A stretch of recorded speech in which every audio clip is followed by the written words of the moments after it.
नमस्कार दोस्तों, OCN network में आपका स्वागत है। मैं हूं ओमकार चौधरी।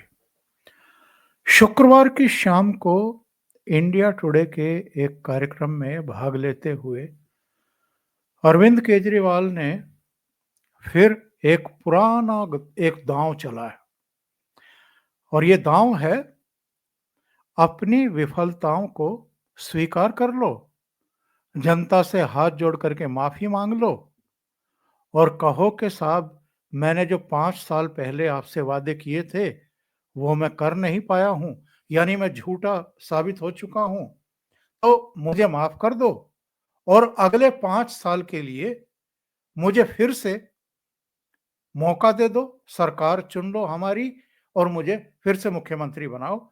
तो जितने 5 साल पहले मैंने वायदे किए थे, अगले और 5 साल यानी जो वादे 5 साल में पूरे करने थे, वो मैं 10 साल में पूरे करूँगा। 3 बातें उन्होंने कही। उन्होंने कहा जी मैं ये एक्सेप्ट करता हूँ कि मैंने इन 5 सालों में यमुना को साफ करने का वायदा किया था। घर-घर स्वच्छ पेयजल पहुँचाने का, टोंटी से पहुँचाने का वायदा किया था और जो दिल्ली की सड़कें थी वो लंदन और पेरिस जैसी, यूरोप जैसी चकाचक सड़कें बनाने का वायदा किया था। मैं ये कर नहीं पाया। और क्यों नहीं करने पाए? केजरीवाल का कहना है कि जी वो पहले तो वो कोविड आ गया, कोरोना वायरस फैल गया, तो जी उसमें तो कोई कुछ कर ही नहीं पाया, हम भी नहीं कर पाए। और उसके बाद मुझे और मेरे साथियों को मोदी जी की सरकार ने उठा करके जेल में डाल दिया, इसलिए हम कुछ कर नहीं पाए। अब पूछने वाले तो वहां बैठे थे लेकिन पूछा नहीं उन्होंने। उन्होंने अरविंद केजरीवाल से पूछा नहीं कि ये कोरोना काल में शराब घोटाले की नई आबकारी नीति तैयार कैसे हो रही थी? साउथ ग्रुप से आपकी मीटिंग्स कैसे हो रही थी? उनसे 100 करोड़ की रिश्वत कैसे पकड़ी जा रही थी? ये सब कोविड काल में हो रहा था, जिस समय पूरी दिल्ली में और देश में और दुनिया में हाहाकार मचा हुआ था, लोग मर रहे थे और इनके भी मंत्री रोजाना प्रेस कॉन्फ्रेंस करके ये कह रहे थे कि साहब फला अस्पताल में तो बस 7 घंटे की ऑक्सीजन रह गई है, उस अस्पताल में तो बस 1 दिन की ऑक्सीजन रह गई है और मोदी सरकार हमारा सहयोग नहीं कर रही है। उस समय ये नई आबकारी नीति पर ड्राफ्ट तैयार करने में लगे थे साउथ ग्रुप से और मोटी रिश्वत पकड़ने में लगे हुए थे। एक और काम हो रहा था साहब, ये भी मीडिया वालों ने पूछा नहीं, इंडिया टुडे वालों को पूछना चाहिए था कि उसी काल में जब शीश महल का निर्माण हो सकता है, तो सड़कें क्यों नहीं बन सकती थी?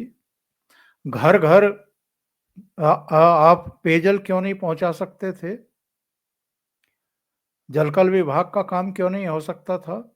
यमुना की सफाई क्यों नहीं हो सकती? भाई जब शीश महल बन सकता है उसी काल में, तो यमुना की सफाई भी हो सकती है, सड़कें भी बन सकती हैं और पेयजल भी पहुंचाया जा सकता है घरों में।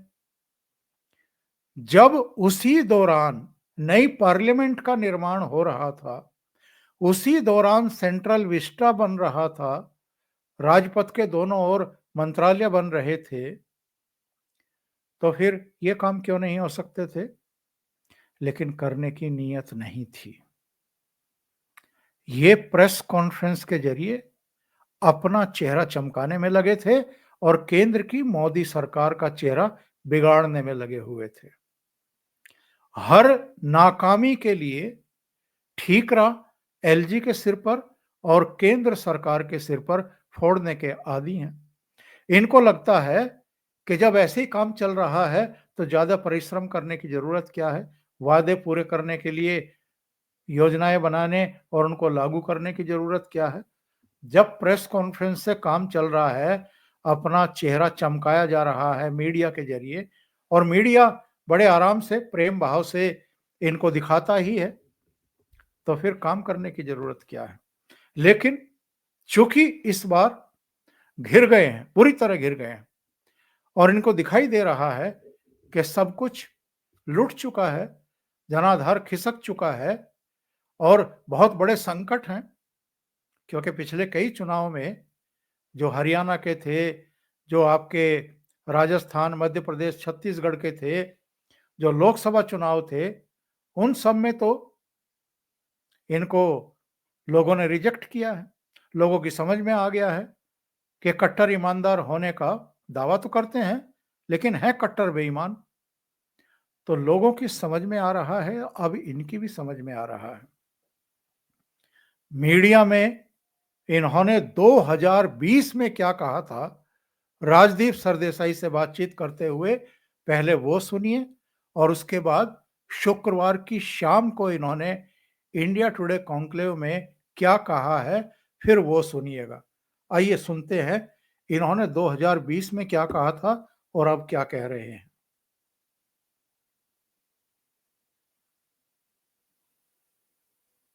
जैसे अभी कोई कह रहा था यमुना साफ नहीं की, मैंने 2025 तक का टाइम मांगा है, 25 तक ना करूं तो मेरे को वोट मत देना।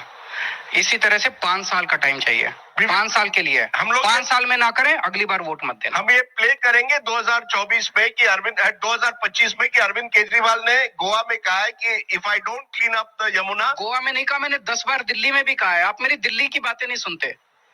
मैंने 10 बार दिल्ली में बोला है कि अगर मैं 2025 तक यमुना साफ मत करूं, अगली बार मेरे को वोट मत देना। मैंने पिछले चुनाव में 3 वादे किए थे। ये अब का है। मैंने कहा था मैं यमुना साफ कर दूंगा। मैंने कहा था हर घर में टूटी से साफ पानी आएगा, आप ओक लगा के पानी पी लेना सीधे, टूटी से 24 घंटे साफ पानी आएगा। और तीसरा मैंने कहा था कि दिल्ली की सड़कों को हम बिल्कुल यूरोपियन अंदाज में शानदार सड़कें बना देंगे। मैं ये तीनों काम नहीं कर पाया इन 5 साल के अंदर। एक मौका और दीजिए, अगले 5 साल के अंदर इसको मैं जरूर कर दूंगा।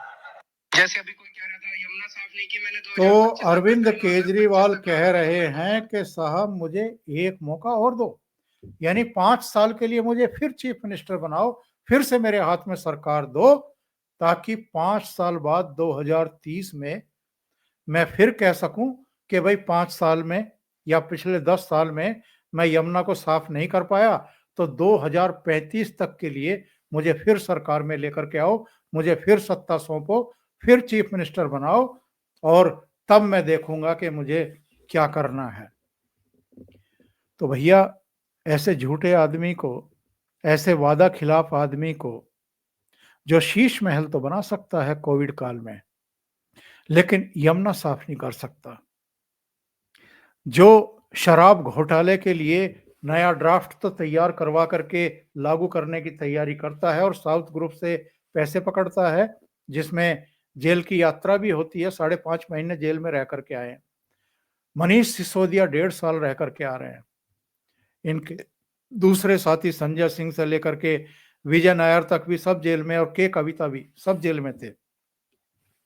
उसके लिए समय है, दिल्ली की सड़कें बनवाने के लिए, घर घर पेयजल पहुंचाने के लिए और यमुना को साफ कराने के लिए इनके पास समय नहीं है।